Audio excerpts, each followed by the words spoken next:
the afternoon of October 25th, we decided to come in here to the CRP farm right next to all this bedding. It's a little bit after 3:30. We got in here clean. We've probably seen, I think, 4 deer since we've been set up.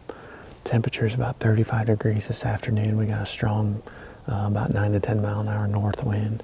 So basically it's blowing straight down this fence line. We're set up in this big fence line overlooking this whole bottom. Really good bedding to the north, and everything around us pretty much is awesome bedding. So we just kind of came in here. We got nothing to lose. We have one decent deer showing up on camera. He showed up this morning. He's got some junk on both of his G2s. He's a solid deer. I'm just not sure how old he is. But this is just one of those farms that heats up this time of the year. We're getting to that stage where these bucks are starting to maybe get up and cruise a little bit, you know, start that pre-rut activity. They're hitting scrapes a lot now. So it's just one of those spots you never know when a giant can step out. The whole neighborhood's really good. So we just decided to come in here. We got nothing to lose. So we're going to settle in. Hopefully we see some deer tonight.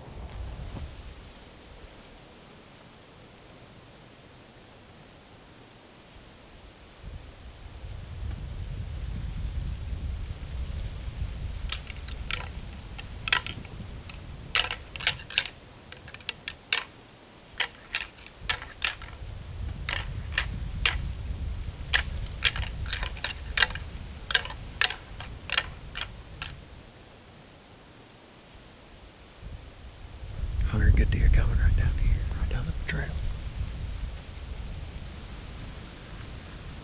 He's coming right up here.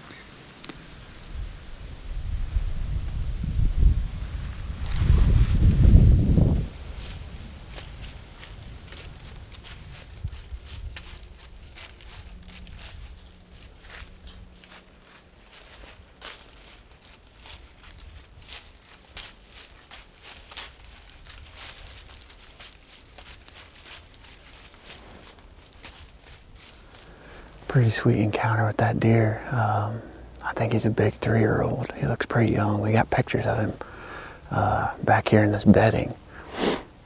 I was telling Hunter, I was like, this is too good of a spot to rattle and not have something come in. And he read the freaking script right there.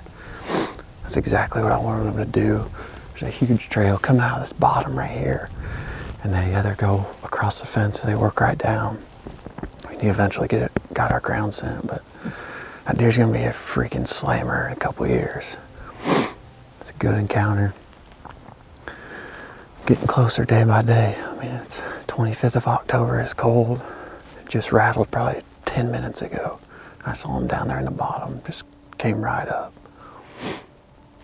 Almost looked like he had a little drop tine kind of forming off that left main beam. He's gonna be a really good deer.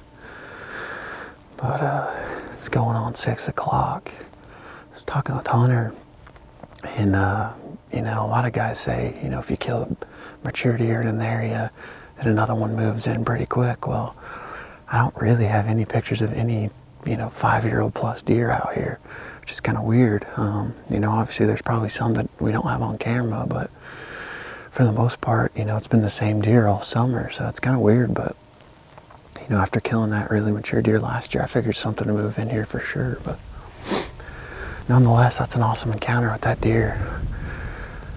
We're going to settle in. It's cold. I'm shaking a little bit, but sweet encounter. We're going to settle in. We probably got another 45 minutes of daylight left, but it's a good start.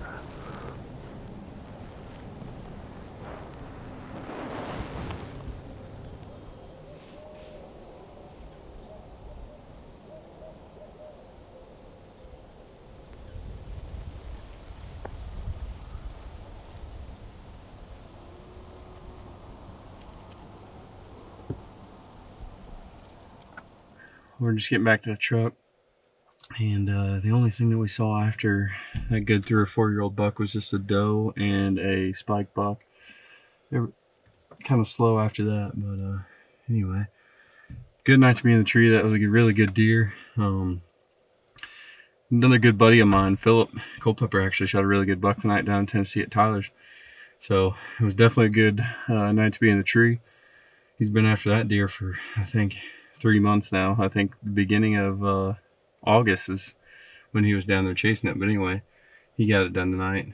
Some other buddies of mine had really good hunts tonight too, so it's only going to get better from here on out. We're only almost 5 days away from November 1st, so it's getting to be that time. Not real sure where we're going to go tomorrow. We might take the morning off, get some work done, and probably definitely be out in the tree stand tomorrow night. So keep checking back.